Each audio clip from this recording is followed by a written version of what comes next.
A huge welcome to everybody who's in the audience tonight, a lovely group of parents who are very invested in seeing what is the best childcare for their little ones. And it really is a fabulous topic tonight.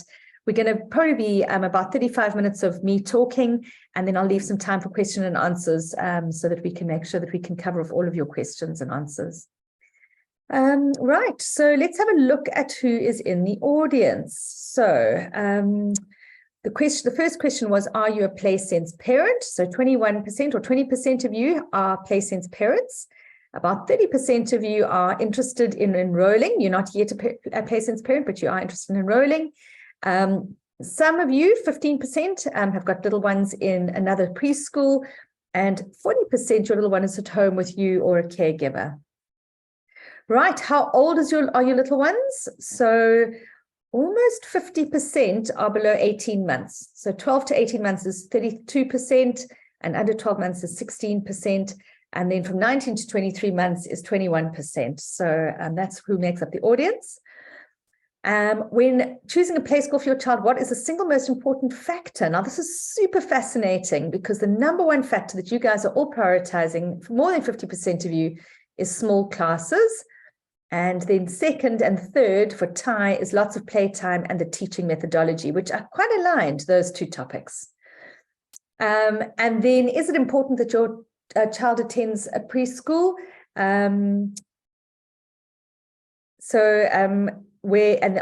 answer that you said, where there is more on offer, okay, versus a traditional preschool setting versus where the child has access to other activities. And what's your main goal for attending the event is tips on helping you to choose the right childcare for your child. And here's interesting. Would you prefer half day or full day? 42% want half day and 25% want full day. Excellent. So that's super. Thank you for answering the questions. It's good to get to know who's in the audience. Right. So let's get started and let's talk a little bit about how you choose the right childcare. And you're welcome to pop up questions in the chat below or in the Q&A, and I'll answer them as we go along or at the end. All right, a little bit about who I am. My name is Faure. I'm an occupational therapist. I'm the author of Baby Sense and Weaning Sense, and the co-founder of Play Sense, along with Laura Schoenfeld, who is also the founder of Nanny and Me. So Laura and I founded Play Sense together. I'm absolutely passionate about young children, so little ones under the age of 5. I believe that the formative years, the first 1,001 days, and then of course pregnancy as well, are absolutely pivotal and critical in the development of the human being. And I believe that parenting and becoming new mums in particular, but dads as well, is one of the most challenging transitions that we go through in our life. And so it's my absolute passion and delight to be alongside you to help you navigate these early days. And that's what this is all about. So when we talk about choosing childcare tonight, we're going to be talking about kind of 4 main themes. The first one is, like, what are the next steps? It is an important decision. The question mark around, can you actually make a choice now that is right for 2050 children? So children are going to be playing in the world in 2050. Can we be making the right choices for them?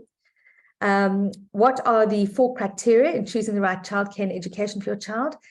And what is it about play-based learning that really facilitates the core capacities that are needed for 2050? So let's go through each of those step by step. So, right, so how do we get there? So very importantly, I think it's in all of our minds that these first 1,001 days are absolutely critical. And you can take that 1,001 days from the start of pregnancy until the end of 2 years old, or you can take it from 0 to 3. And either way you look at it, those are absolutely critical days. And we all know this, the literature tells us this, and there's a huge amount of focus on the early years or early childhood development. But what you might not know is actually how the brain develops. And this picture on the left-hand side over here is a picture of the brain and the brain cells on the first month after the baby's born. Now, what's really interesting is that your baby has every single brain cell that they need for their entire life on the day they're born. We never grow another brain cell after we're born. In fact, probably not after the end of the kind of the 3rd trimester. Within the 3rd trimester, we'll have every brain cell that we need. So why is it that if we've got every single brain cell that we need, why is it that we can't actually walk and talk and play and interact? And why is it that babies are just so immature? Well, of course, the reason is that as much as we have all the brain cells, they're not connected with each other. And you can see that there are just very few connections made here.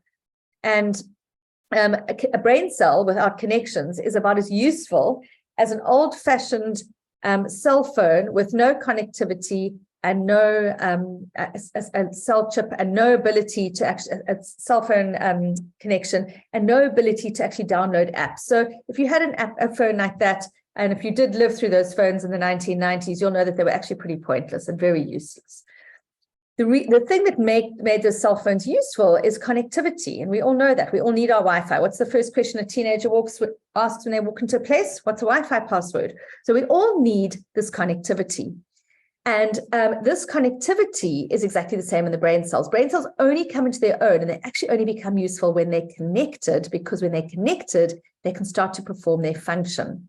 So you can see that these connections start to develop in the first 6 months of life, and by 15 months of age, your baby has got an absolute plethora of connections. In fact, so many connections that they actually start to do a whole lot of pruning as well. And pruning is that kind of getting rid of the connections that aren't important, because there'll be connections that get developed that never need to be used. But at the end of the day, it's these connections that are so important. And these connections happen in the early years, including in the early childhood years when you are choosing a play school for your child. So it really does matter, these first 1001 critical days. Now, how does it matter? Well, of course, this is the eternal age-old nature-nurture debate.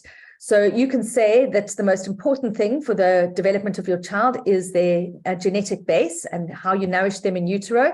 And we would call that your baby's nature, or what nature's provided them with. And that, of course, is very important. But of course, we know that equally important is, of course, nurture, which is the environment in which your child is brought up. So in the early days, it's the sensory experiences that they have. And of course, that happens in the context of a relationship. And then further expanded around that, it happens in the context of community. So the way in which a child is nurtured and loved and their sensory experiences in the early days are very, very important. Now, what we know, and if you're interested in this, you can go into my LinkedIn profile and you'll see an article that I shared about it just about 2 weeks ago from the Harvard School of the Developing Child, where that the most important thing that we now know is not necessarily nature versus nurture, but actually epigenetics, which is how nurture and the environment switches on or off certain genes. And that's the system of epigenetics. So between nature, nurture, and now epigenetics, that's really, really important. So we know that all of this happens, hopefully, really wonderfully in the context of your home. And so what you do until your child is ready to start some type of education is you nurture your little one in a way that really wires them for interaction and for success. So in the early days, moms in particular, but dads as well, but moms certainly have what's called primary maternal preoccupation, which is the absolute belief that your child is the most beautiful human being in the whole world. And you are completely enraptured with them. They are the most clever. They are the most beautiful.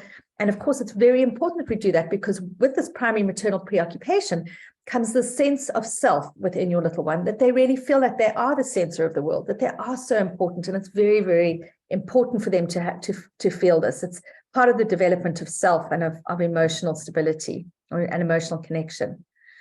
What happens next is, of course, your little one is nurtured in the context of a family, whether or not they're siblings. And of course, siblings are so enriching. And if you haven't, if you are thinking about having another baby, or if you have another one coming and you didn't attend the baby number 2 webinar, which was last month, please go onto the Parent Sense app and you'll find it there. It's a webinar where we look at how do we actually cope with this transition from 1 to 2. So your new baby or your singleton, if it's a first baby, comes into a family context. And that family context and that community is, of course, how your little one's nurtured. And we all hope that we've done a good enough job. And of course, part of this good enough job is that we sometimes fail and we repair. So of course, we do make mistakes, and that's important in the development of your little one as well. But by and large, by the time your little one gets to about 18 months old, we would hope that we've done a fairly good job, and we would feel like we've kind of nurtured our little one and given them a good enough foundation. And of course, it's at that moment that we start to turn our head towards what comes next. And so we start to think, okay, so I've done this great job, hopefully, or maybe I have, maybe I haven't, but I hope I've done a good enough job with my little one. And now what comes next in terms of education? And that's what tonight is going to be all about, is how do we choose our education to follow on from this ideal environment where we have started off our little one's life?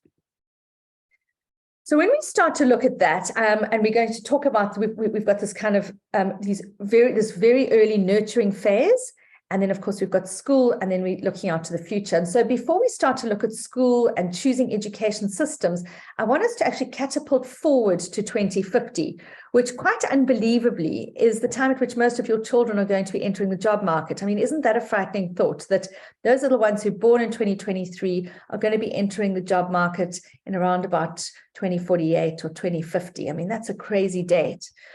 And of course, how do we project out? How do we know what on earth is going to be needed at that time? Now, it's quite interesting because, I've done this talk a couple of times, and we've always spoken about, how could we have known what the jobs of 2020 could have been like? How could we have known about the pandemic and the way in which the world would have changed? I mean, when many of us were born in the 80s, late 70s, 80s, maybe early 90s for some of you, but most of you in the 80s, how would your parents have ever been able to conceptualize that there would be such a thing as an internet that would completely disrupt our world and our job space? So how quickly do things change? Well, of course, that's a talk that I last did probably sometime last year, maybe in November.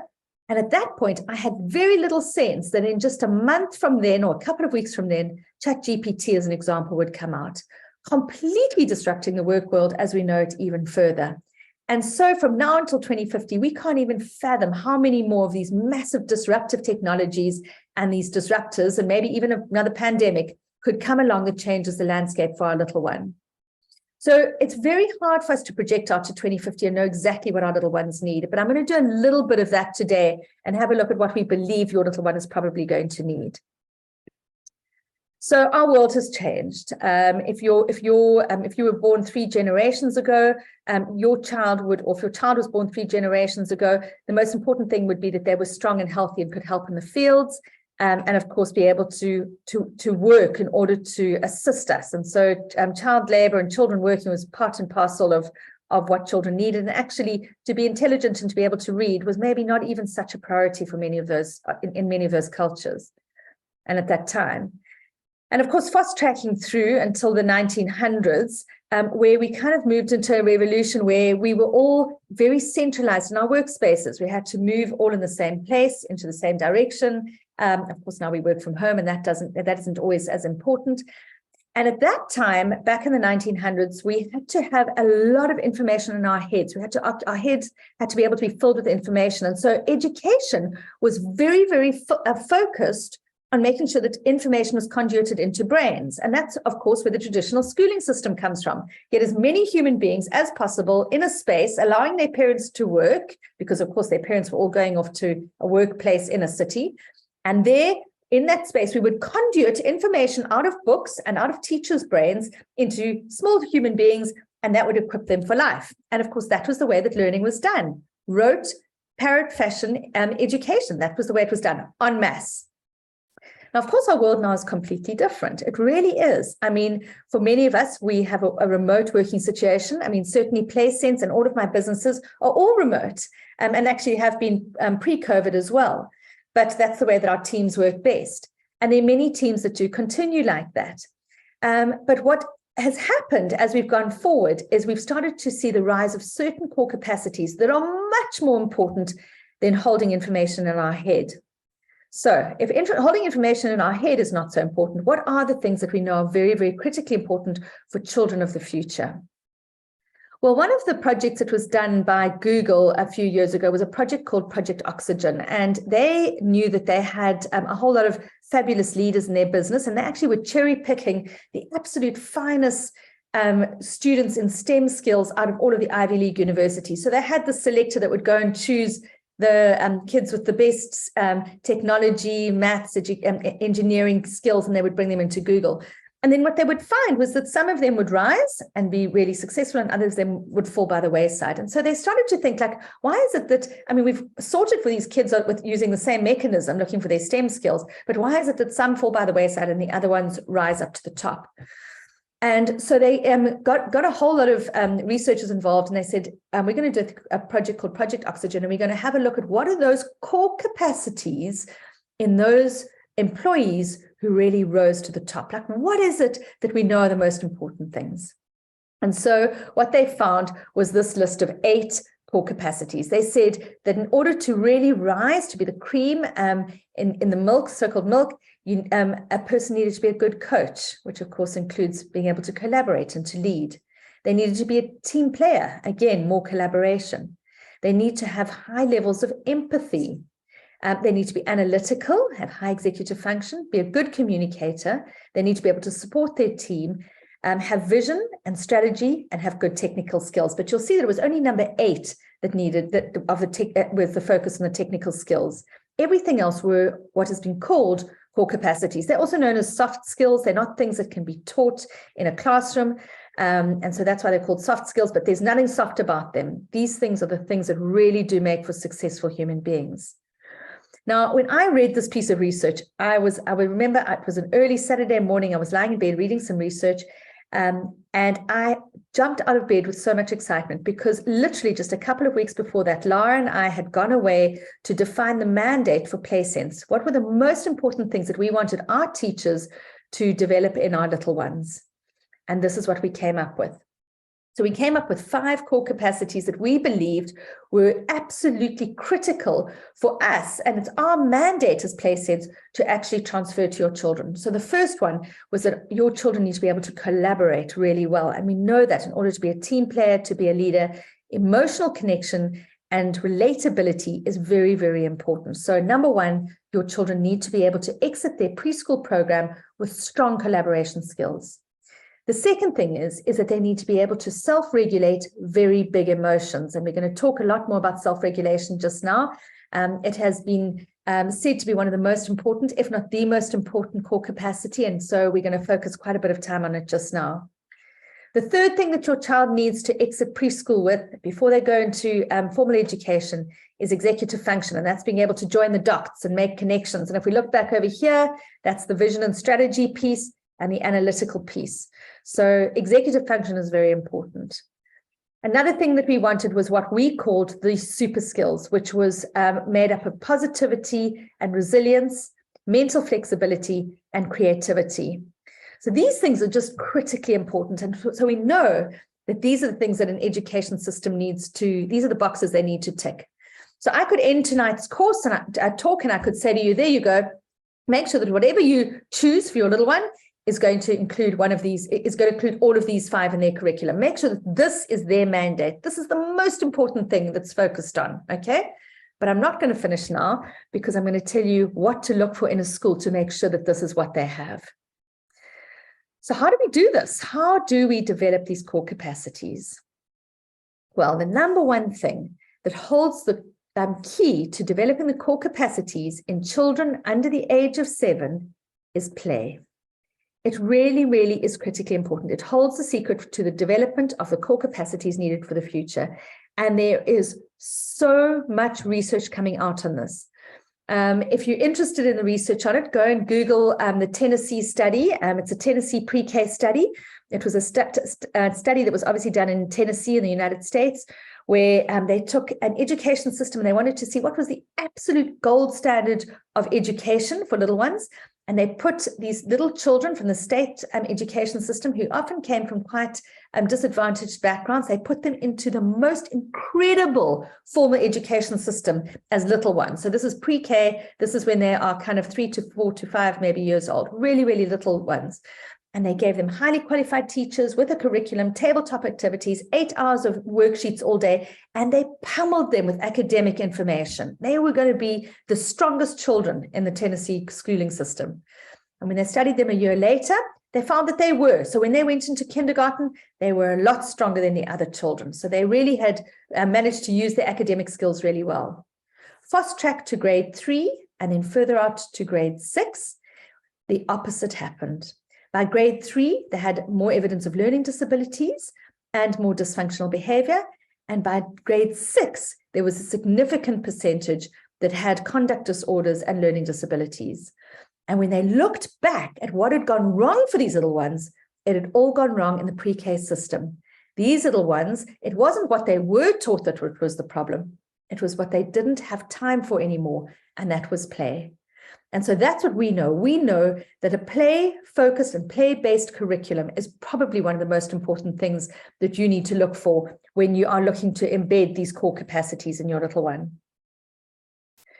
Right, so we're going from not from womb to world, but from home to world, that transition from going from obviously your amazing home environment and the environment in which they've been nurtured until now, out into the world, into formal education. What do we do? What is this gold standard step or scaffold that can be put in place? So these are 4 things that you're going to look for when you start to look at at formal education. And when I talk about formal education, it's play schools. So when you start to look at play schools, and these are the things that I'm quite sure are on your radar already, but I'm going to talk a little bit more about them just now. So the first thing is obviously safety. So very importantly, when you're looking for a play group for your child, you need to make sure that the teacher is CPR and first aid trained, and you need to make sure that the environment that your little one is in is safe and is well set up for little ones to really be able to explore in. Okay, so safety is number 1. Number 2, and this was something that actually the majority of you mentioned tonight, which was super interesting for me, is low child-to-teacher ratios. And we're going to talk about why that's so important.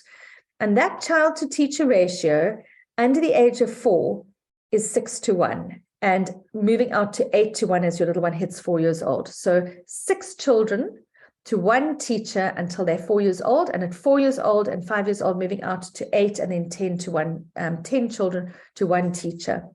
And that's very, very important, because what's being transferred to your child in this play school period is not something that can be done en masse. And remember, I painted that picture of how education used to be an en masse situation, like as many human bodies in a space as possible to be able to teach them. And unfortunately, we do often see these videos that kind of make the rounds every now and then of kind of a really flawed education, particularly in Africa, where you've kind of got 42-year-olds in a classroom standing in a line counting A, B, C. I'm sure some of you have seen them, and they're heartbreaking. That's conduiting information en masse, and there's a big problem with it because there's no relationship involved. This low child-to-teacher ratio allows for a relationship to conduit the more important things, and we're going to talk about that just now, particularly around self-regulation. The third most important thing, and this is in no order of importance because this could be the most important thing, is a nurturing teacher who is in a supported team. And our teachers in Play Sense are our magic. There's absolutely no question. Our teachers are people who are absolutely passionate about this age group. They're not just passionate about teaching. They are passionate about this age group, because this is a very, very specific age group when it comes to education. It's not an age group that just anybody can do. The second thing is that they've got to be supported. And very often, sadly, many teachers, particularly because the play school programs that we have globally are often very informal. So they're part of the informal sector, that a person can literally set up a play group in their home or in their garage, and then they can teach little ones. You know, it's not like a big school where you need, you know, infrastructure. And what often happens with these teachers who have set up on their own is that they're unsupported and uneducated. And so for us, it's not just that the teacher's absolutely nurturing and focused on the age group, it's also the teachers are in a supported team. And then number 4, that the curriculum has got to be play-based, and that pre-K Tennessee research is exactly the reason why. We need to have curriculums that are focused on play. So if you're walking into a play group and you're looking to see whether or not this is a good place, and they've got a whole lot of children sitting at a tabletop activity or behind screens, I want you to stand up and walk straight back out, because those 2 things, tabletop activities and screens, reflect that there is no play going on. So children should be messy, they should be dirty, they should be having lots of fun. And when I'm talking about dirty, I'm talking about lots and lots of goop. Here we go, there it is down there, hands in sand pits, bare feet running through the playground. That's the type of thing that we want to see for children, because that reflects for us that true play is happening, spontaneous play is being engaged in. So there you've got it, the 4 most important things. Where if you don't take away anything tonight and you're going to go and look at a school tomorrow, those are the 4 things you're going to look for. Is it safe? Is there a ratio of 6:1? Is the teacher absolutely passionate about the age group? And is it a play-based curriculum? 4 most important things. Right, so from here, Okay, so this is a really good question, and I'm going to just answer a couple of questions as they come up if they're really pertinent. And this is a particularly good question from Yanka. She says, are teacher assistants in a class seen as a teacher in the child to teacher ratio? And it's such a great question, because sometimes you've got a teacher with 18 children, but there's 2 rotating assistants who kind of moving through classrooms, or maybe there's one other assistant who's also in the classroom. So you could say for safety reasons, they are seen as keeping the ratio down. So like a teacher assistant plus a teacher in a class of 19 children would be a ratio of 1:8. But the reason why I actually want to have literally 6:1, like literally the teacher just only has 6 children, is because of the relationship factor. And I'm going to talk about that just now, because what ends up happening is that if you've got 18 little ones and there's a classroom assistant, the classroom assistant is potentially doing things like changing nappies, they're being another set of hands, they might be taking children to the toilet, they might be comforting somebody who's having a sad moment, but the teacher is still having to manage an enormous amount of children, 18 children. And one of the things that our teachers say when they join us in Play Sense is the biggest game shift for them, or the biggest mind shift for them, is that they're no longer doing damage control, because they are really focused on each child individually, and they can see something happening before it actually happens. So they can actually see the little one becoming overwhelmed or overstimulated, and are able to preempt it, because when you've only got 6 kids, you're really able to focus in. So yeah, truly, I do prefer that the classroom assistant doesn't make up, doesn't split the ratio, and that the teacher actually only has 6 children. All right. Okay, moving on to have a look at our areas of core capacities. So what I'm going to do is I'm going to take those 4 capacities we learned about, and I'm going to say to you, because we know that those core capacities that we spoke about, so the creativity and the self-regulation, the collaboration and so on, we know that those are critically important. We know that those are the things that your child has to exit pre-K with, or preschool with, and then go into grade R with. So in order to enter grade R and to really fly at school, we want to bed these things down. And I'm going to tell you the way in which it can be done in a really good education program. So let's have a look at that. So number 1, we're going to start with self-regulation. And many of you might be asking what this is. So self-regulation, when we teach our teachers about it, we say that they are mandated to develop emotional regulation so that the toddler will be able to identify, name, and reflect on their own and other people's feelings, and be able to self-regulate their behavior in the context of these emotions. And that self-regulation of behavior is a foundation for cognitive control, social skills, and learning. So this self-regulation is very, very important. It's the ability to know what's going on inside of me, how am I feeling, in the context of what's going on for everybody else, their feelings and the environment, and then to be able to self-regulate myself in response to that. So an example of a really rudimentary type of self-regulation is a lizard, a cold-blooded animal. So a reptile is cold-blooded. In order to warm up, it needs to move into the sun. And that is a form of self-regulation. It's what's called physiological self-regulation. So the lizard will feel that it's cold. Obviously, it's not thinking because it's a lizard. It'll move itself into the sunshine. And by being in the sunshine, it warms up its body temperature. And that's a way in which the lizard, on a very rudimentary level, is self-regulating. So how does it happen for our children? Okay, so it happens along a little trajectory like this. So I spoke about physiological self-regulation, which is, for instance, temperature control, breathing control. That type of thing happens for your baby by the time they're 2 weeks old. Otherwise, they don't survive. So like a very prim baby, machines have to do it for them. But for the typically developing full-term baby, they're able to self-regulate their physiological system by 2 weeks old. And then for the typically developing child, by about 4 months old, they're able to regulate their arousal and sensory systems. So in the early days, babies are very fussy. And so if there's too much going on in their environment, they are colicky and they're irritable. And it's part of their early role in life is to actually stay calm in the context of sensory stimulation, as an example. So your little one, by the time they are 6 months old, has sorted this out actually pretty well. And they might have a little bit of a problem with it as they might maybe cry as they fall asleep a little bit. That's an example of state dysregulation that happens at this level. But by and large, most little ones are actually organizing their arousal and their sensory modulation quite well. But it's what happens next that is so important in early childhood education. And that is that your little one has to develop emotional regulation and then behavioral regulation. So they have to regulate their very big emotions. And of course, for those of you who've got 18-month-olds, they're not doing it very well, are they? They are throwing temper tantrums. They are having hysteria. When you take away the TV remote from them, they fall over because they're so distressed. There's lots and lots of kind of temper tantrums and behavioral dysregulations, crying, and emotional dysregulation and crying. And that's because they're supposed to be doing that. They are in this phase where they are starting to develop emotional regulation. Now, if you're 7-year-old, or even worse, if you're 17-year-old, or even worse, if your partner threw a temper tantrum like that when you took the remote away, or when you took something away from them, or when you said no to them, you would think that was super odd because they need to have moved through that. So one of the big challenges of the early toddler years is to learn to regulate our very big emotions. The next level that beds down on top of that, and each of these layers build on top of each other, is called behavioral regulation. And behavioral regulation is the ability to actually control my behavior. So even though I really want to push somebody out the way in order to get to the front of the queue, or even though I want to snatch something from somebody if it's the last thing that's been taken off the shelf, I know I can't do it. I wouldn't even think about doing that because I've got good behavioral regulation. But of course, toddlers don't have that yet, and they've got to learn to develop that.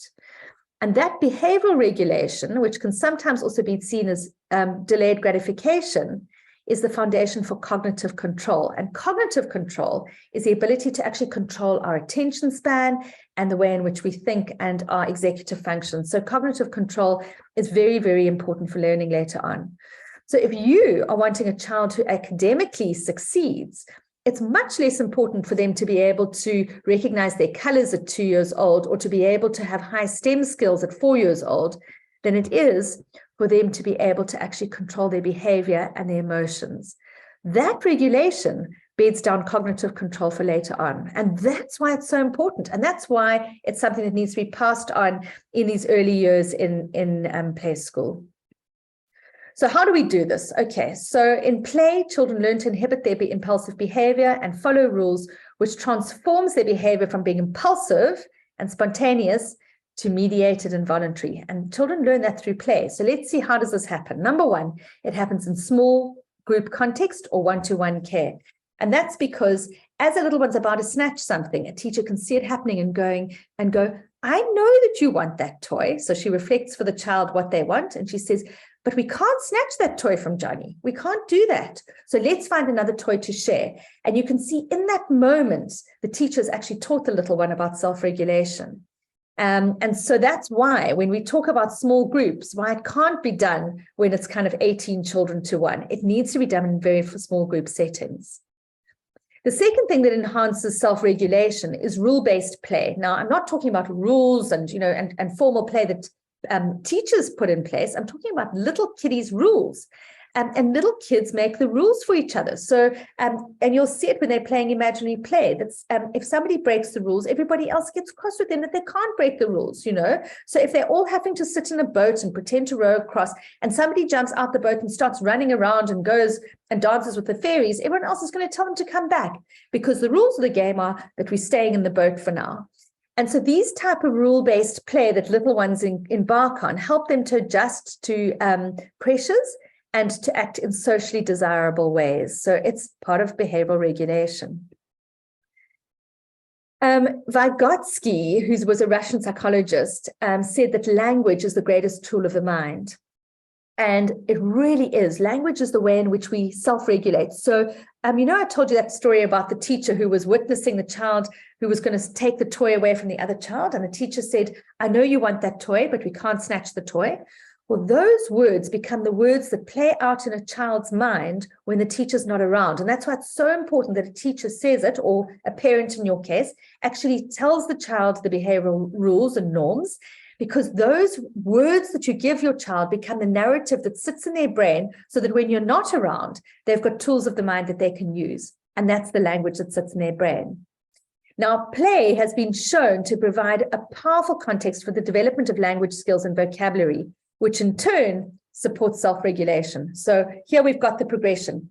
Play is important for language, and language in turn builds behavioral regulation. So language is very important. And one of the most important things that we do in the Play Sense curriculum is focus on words. In fact, our teachers every week They have a list of words that need to be used in the context of play. So one of the words in the doctor theme might be the epiglottis, or in the farm theme, it might be the milkman and milking the cows. So whatever it is. So we really try and explode children's vocabulary, because we know that if we can get a language explosion, it's going to really bode very well for self-regulation. So language is hugely important, and language happens best in a language-rich curriculum, again, with a small group.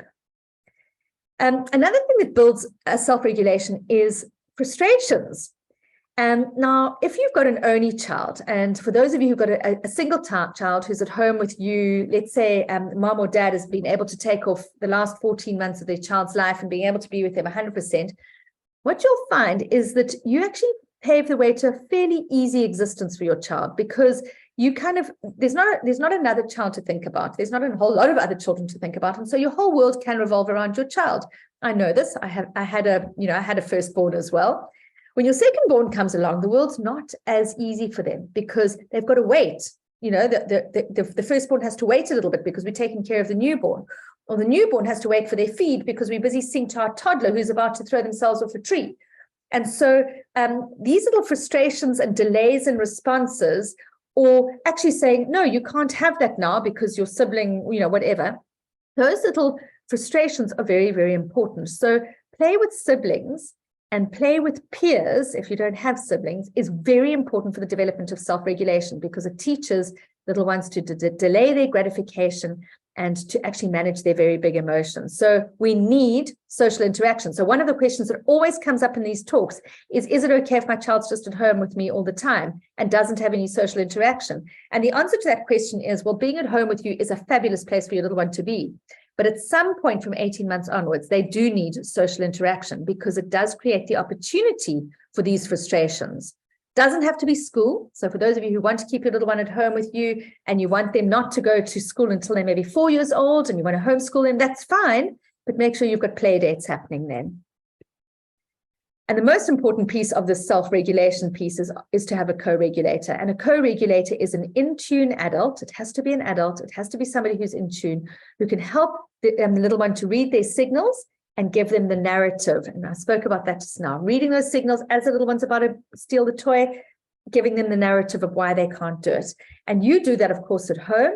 And in an ideal world, your teacher does it if they're in a small group setting in the classroom. It's very, very hard to do that in large classrooms. And that's the reason why we prioritize small group settings for this age group. Let's go on to the super skill number 2, or the core capacity number 2, which is collaboration. Let's have a look at that. All right. So, of course, what is collaboration? The mandate we give our teachers is to cultivate social human beings who contribute meaningfully to their world and who are connected with people and the environment. So social play refers to the collaborative interactions of peers during play. And the interactions are a result of productive engagement through the sharing of knowledge, and they provide opportunities to engage in role-taking, social perspective-taking, and these activities lead to adjustments in inter-individual cooperation. So social play is very important, and that's why I also said just now that we want our little ones to have a social opportunity to be able to develop this. So the way the play develops in the very early days, at around 13 months, it's things like social bids, which is inviting you in just with eye contact or a smile, or handing you a toy. That's a social bid. As play starts to mature, going into kind of the 18-month-old, we come up with role reversals. How many of you have experienced your toddler speaking on the phone and having a whole long conversation? And of course, what they're doing is they're telling a whole story, or actually them wanting you to be the baby. So them trying to feed you or making you sit down. These are the type of things that little ones do as they're starting to embark on imaginary play. They haven't got imagination this early. They don't have it yet, but they're starting to take little roles.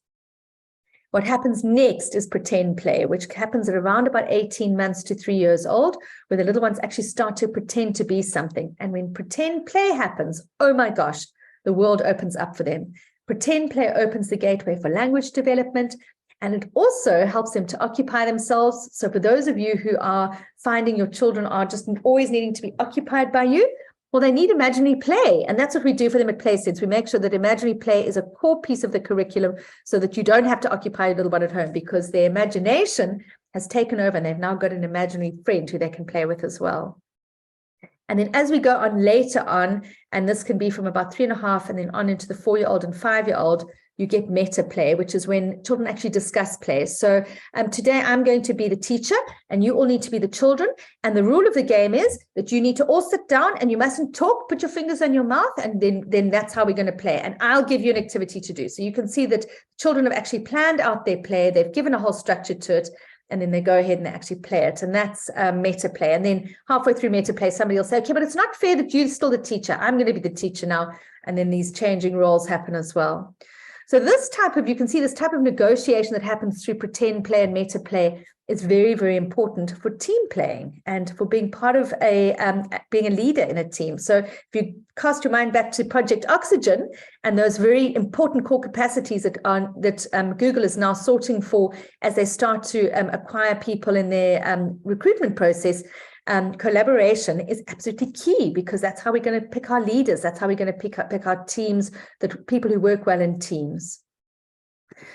All right, so how do we do this? Well, first of all, we need peer play where roles and rules can be made. We need social mediation, and this is quite important. We need to have an adult in hand. You can't put a whole lot of 3-year-olds in a room together and expect them to learn how to socially connect with each other. They're not going to do that.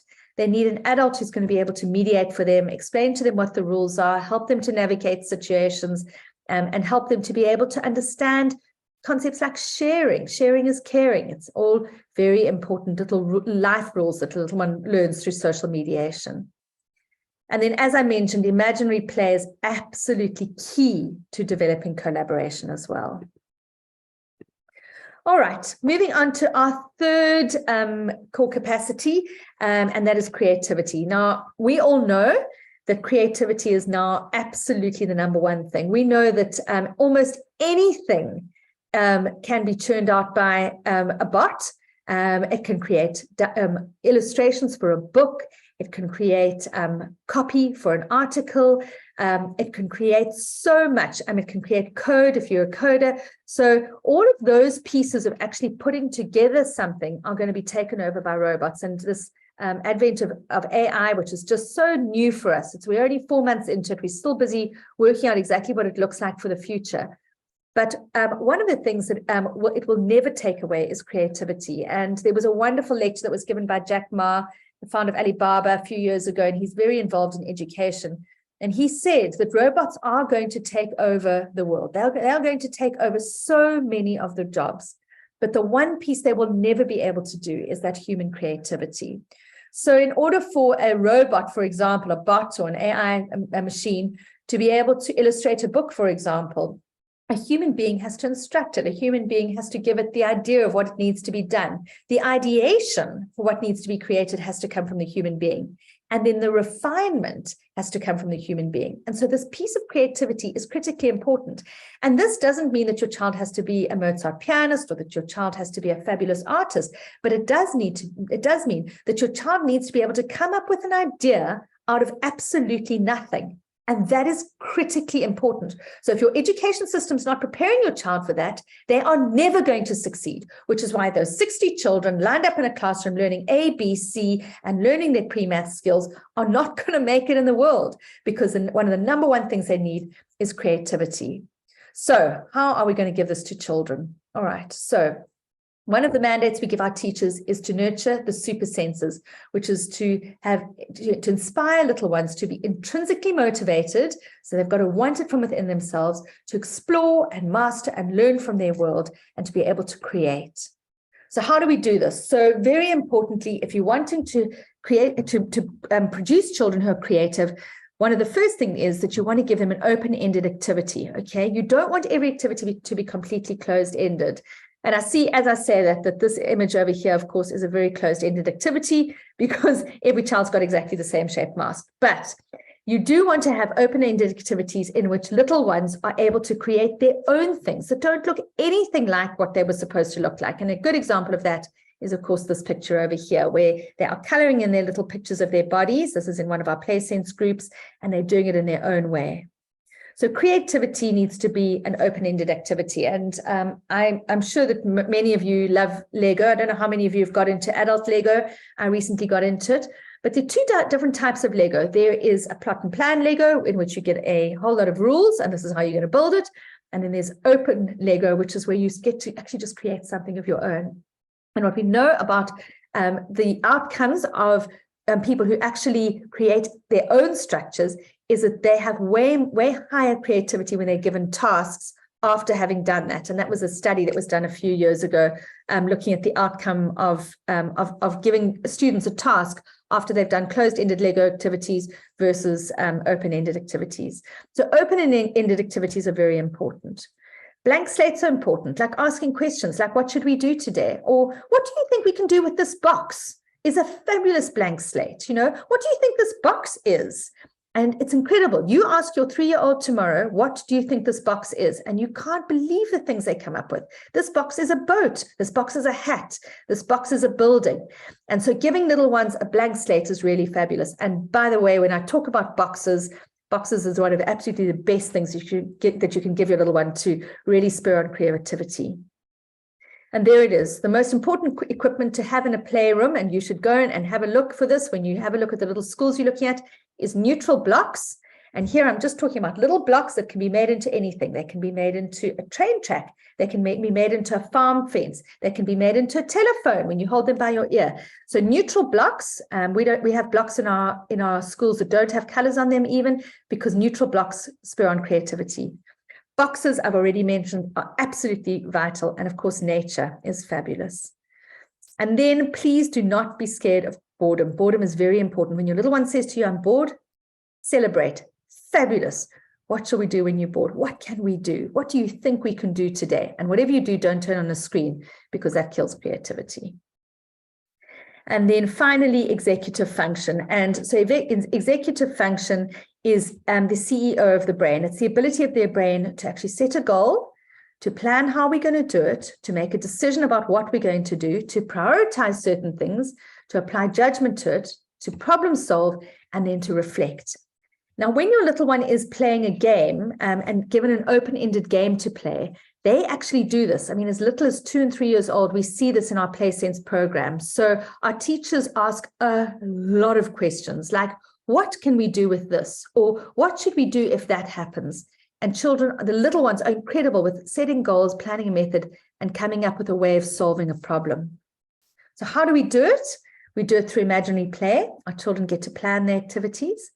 We always produce a problem and a crisis for our little ones. So if you want to do a really great game with your little one, and I mean, kiddies love this, start a game, you know, where you're playing, we're going on a bear hunt. So we're going to go and hunt for a bear. What are we going to use as a gun or as an arrow? Okay, let's use this. And what can we use for that? And what can we use for a boat? And let's put on hats and get yourself all the way sorted out, and then bring a crisis.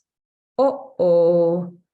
We can't go out now because there is a bigger bear outside, or we can't, something, whatever it is. And when you do that with your little one, they stop and you'll get their attention, and they'll have to solve the problem and the crisis. And giving your children problems and crises to solve is a wonderful way for them to develop executive function. And we do that in all of our activities, of course. Ask lots of questions of your little one. Ask them, how to solve the problems, what they want to do, what can this hat be, what should we do? Lots and lots of questions. All right. I'm going to skip over the section on skills, just to say that any good education program does cover off skills, as does PlaySense. We look at literacy skills, of course, and numeracy, but we do it all through play. And that's what's critically important. It's not that we don't want to develop literacy skills. Our children do need to learn to read, and by the time the little ones leave PlaySense, if they stay until they're 5 years old, they'll already be able to read the letters of the alphabet. They're able to sound them phonetically. They have context. They're able to start to learn to write, and of course they've got numeracy as well. So PlaySense goes all the way from 2 years old all the way through until 5 years old. We've got a curriculum for all 3 of those years. Right, so that brings us to the end of this evening. I want to just reiterate that when you're looking for an education system, development can only take place when children are actively involved. So when you walk into that space, if the children are all sitting in a line quietly, walk out. Children need to be playing, they need to be actively involved. When they are occupied with a high and non-stop degree of concentration, and that's that cognitive function, when they are interested, when they completely give of themselves, and when they use all their mental abilities to make and invent new things, and when this gives them a high degree of satisfaction and pleasure, it's called play. And that's really what education in these early years is all about. So as we finish off, I am going to take your questions. And while I look at those questions, I'm going to just quickly play you a video, which I actually think I haven't enabled sound. So I'm not going to play you a video because I haven't enabled sound. I'm sorry. And instead, I'm rather going to take your questions. All right. So let's have a look at the questions here. Let's just quickly switch over. There we go. All right. So next question is, Mani, hello. I think I see quite a bit of you. You're in my Facebook group, in my WhatsApp group for the Sleep Sense course. It's lovely to see you. An important topic. We're looking for schools for our Baba. So Mani, if you are looking for a school, you should look no further than Play Sense. It really is a fabulous program for little ones. For those of you who don't know, we have got about 37 schools currently open in South Africa, with another 8 schools that are opening in the next month or so. And we are growing. So whether you're in Bloemfontein, KwaZulu-Natal, we can provide you with teachers. And if you are in the outlying areas, if you're in Rustenburg or in PE, we're able to assist you as well, and we can find teachers in your area.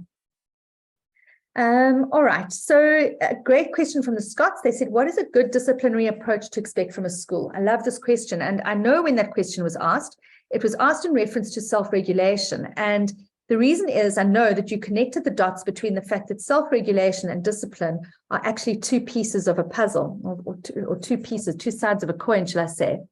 So when a child is able to self-regulate their behavior, they have way less discipline problems, because obviously there's way less emotional outbursts, there's way less behavioral outbursts.